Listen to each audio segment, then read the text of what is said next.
in the middle of a storm, it is possible to find peace and strength when we tap into our innate spirit-led wisdom and step heartfully into the present moment. I'm torn between stopping and pondering further. And, you may ponder that. But I mean, the essence of that is how you started us today. You started us today deep breathing. And when we take that moment to be in the present, what we're being in the present with is our energetic spirit. That's what we're connecting to. And it is in that space that our wisdom, our intuitive nudges, our innate well-being arises from that space. It's not the space in our head. It's not from all that habitual chatting in the head that Melanie was pointing that we get ourselves caught up in. It's not from there. That's not where our guidance is from. No. Yeah. And acknowledging we're here. We're here.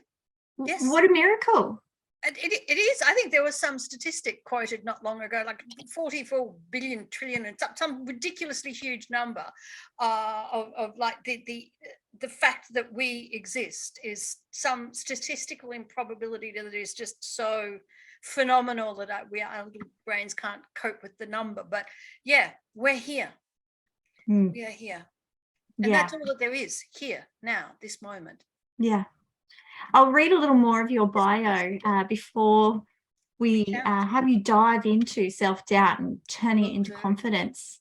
So 𝐻𝐯𝐞𝐫 is a Crone Life Joy Reboot mentor, founder of Essential Awakening Mentoring, international public speaker, international best-selling author, intuitively guiding single empty nester women over 40 to ditch their regrets, live unapologetically, age disgracefully, absolutely, and quit being unwilling bystanders in their lives without being stuck rehashing, analysing, and reframing trauma stories.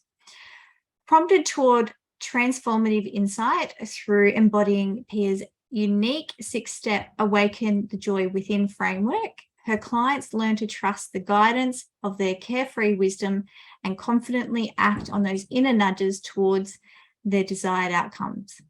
At 50, 𝐻𝐯𝐞𝐫 is a 3 near deaths before 30, 2 abusive marriages, a major head injury life rebuilder. Oh, wow. Hi, Melanie. Yeah, maybe. We're going to be going through everyone having war wounds, so to speak. Yeah, it's important to share these things because I think it really speaks to the wisdom that comes from these hard knocks in life. Yes. And yeah, I think it's really good to share that you've had these experiences. So I would like to add, ladies, you don't actually, as much as, yes, lesson learning can happen, obviously, from difficult events.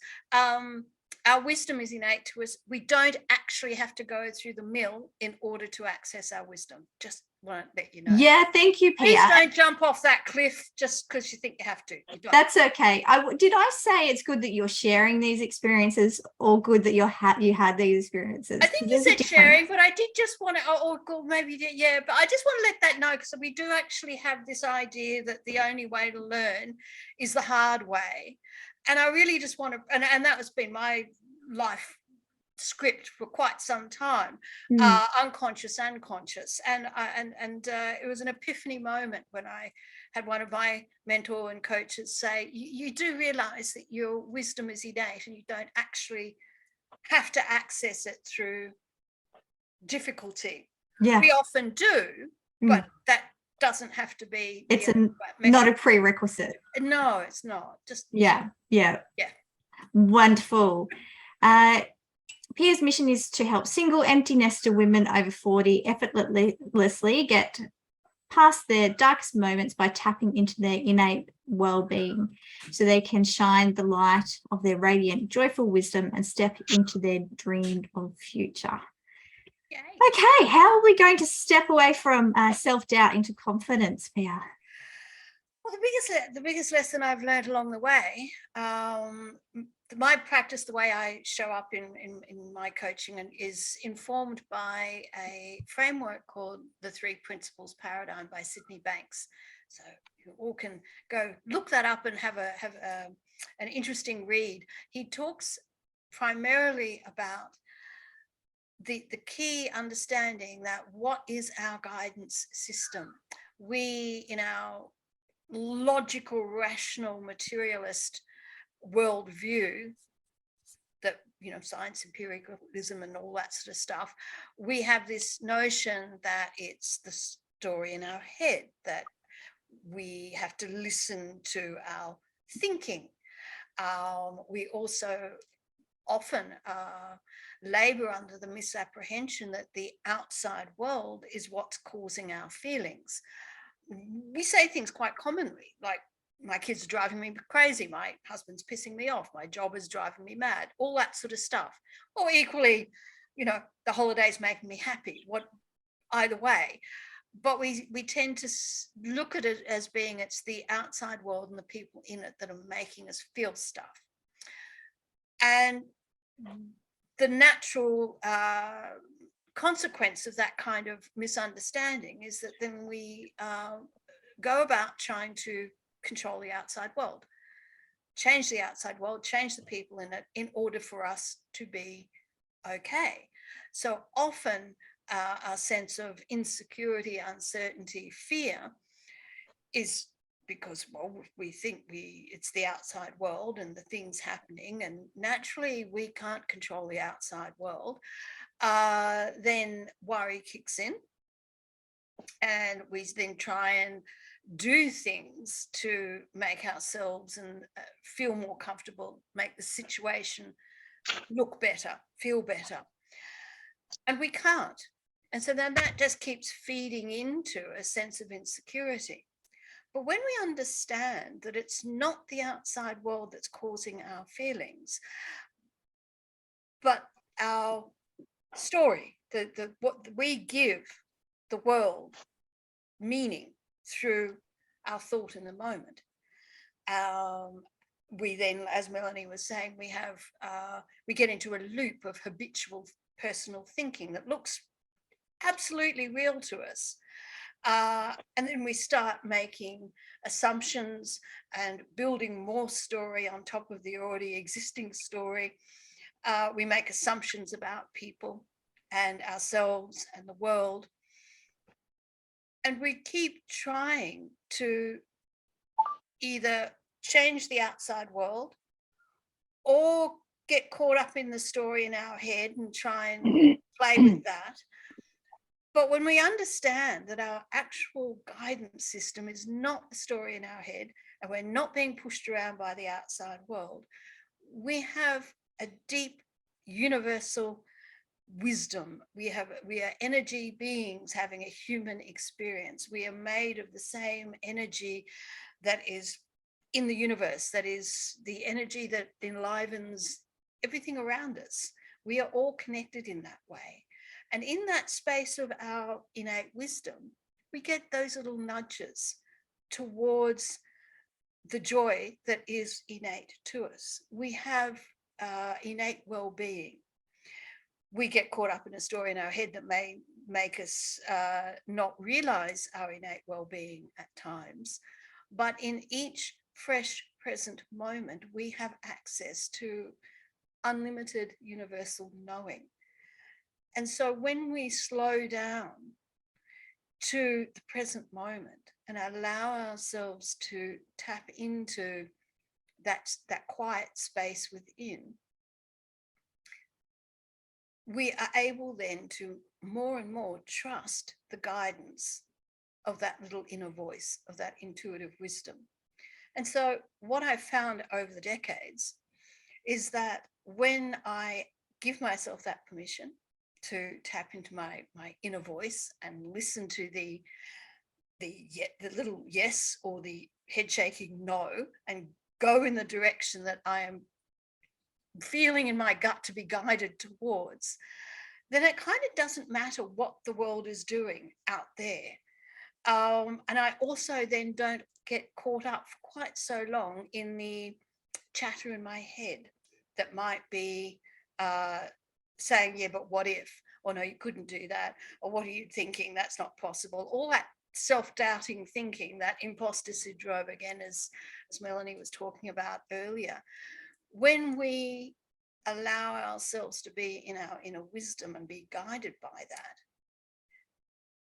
that chatter in our head fades. It's still there, but it doesn't scream at us quite as much as it used to. And people are doing their things out there. There is a physical world, and people are doing stuff. And some of that stuff may deliberately or not be aimed at creating difficulty in our lives. But our suffering of the stuff is from our perception of the stuff. And interestingly, this became very clear to me as my final ability to let go of abusive husband number 2 post-divorce, being able to let go of the shame and the guilt and all the crummy thinking. Also letting go of the, well, why did he do it? You know, the analysing that a lot of us get caught up in, trying to figure out what went wrong so we don't repeat it again. The ability to let go of that came from the understanding that, well, they're doing their thing and they did their thing, and some of their thing hurt me. It created difficulty for me, but it wasn't about me. It was about their story in their head. And I don't need to figure out why they did what they did in order to let it go, because I have my own experience.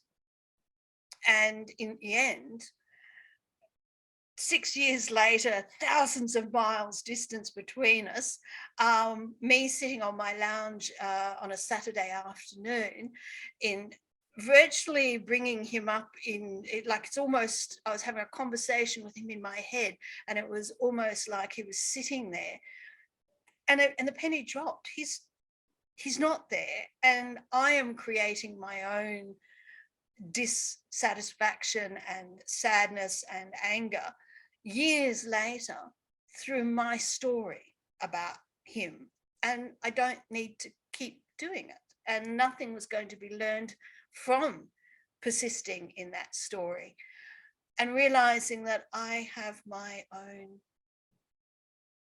ability to create in the next moment a completely fresh experience. And you do too. And when you realize that, as not just intellectually realize it, but it's more of an experiential gut knowing, when you know it in your bones that this is the truth of your experience, then things like questioning, where does my confidence come from, and self-esteem and all that, it all falls away, because it is innate to you. You are innately confident and radiant and joyful and have well-being as your core universal being. And it's just the story in our head that gets in the road of realizing that. So I hope that helps anyone. I am sure it helps. I love this angle, and you reminded me of a couple of things. You reminded me of I appreciate science and I appreciate spirituality, and they actually, in science, in psychology, there's acceptance and commitment therapy, which I love. It's letting go of those things, or maybe not trying to control those things, and committing to your values. And Melanie mentioned something along those lines as well. I can't recall exactly how you said it. And spirituality, I mean, everybody's different. I personally, I do love that, dropping into, there's different words that people use. Absolutely. We're all pointing to the same core energetic understanding. Yeah, totally. I've got a book here, The Surrender Experiment. Beautiful. By Michael Singer. Oh, yep. And you know, different things work for different people, and that's the beauty of us coming together, is because what works for one might not work for another, but you might hear from another speaker, and you know, these different things, and sometimes it's all a combination and a swirl. It all comes together for you. But in that book, he talks about surrendering. You know, we don't have to control everything. It's serving the present moment and what's in front of you, without constantly judging, is this right or wrong? Is this just how I want it? Because he says, how often is things really exactly how you want it anyway? So, yeah. The idea of wanting it is, it's an intellectual, abstract, theoretical. It's when, and that's when we get ourselves caught up in debating ourselves and others about all manner of existence, we're debating at an intellectual level. And though we have a place for our thinking and our intellect, it's actually not meant to be the driver. It is a vehicle, but it's not meant to be the driver of our experience. And this is, I believe, from a psych background as well, that when we get caught up analyzing the story in our head and building more intellectual architecture around our personal habitual thinking, we stay stuck in our head and we don't connect to the inner essence of our being. That is where insight arises from. And but then the insight, you listen to the insight, and then you use your intellect to and your action and your intellect to bring the formless into form. We are physical beings in a physical world, and we have all the mechanics for a reason. They play with each other, but understanding where your guidance system actually is helps a lot, you know. Lovely. Thank you so much, Danielle.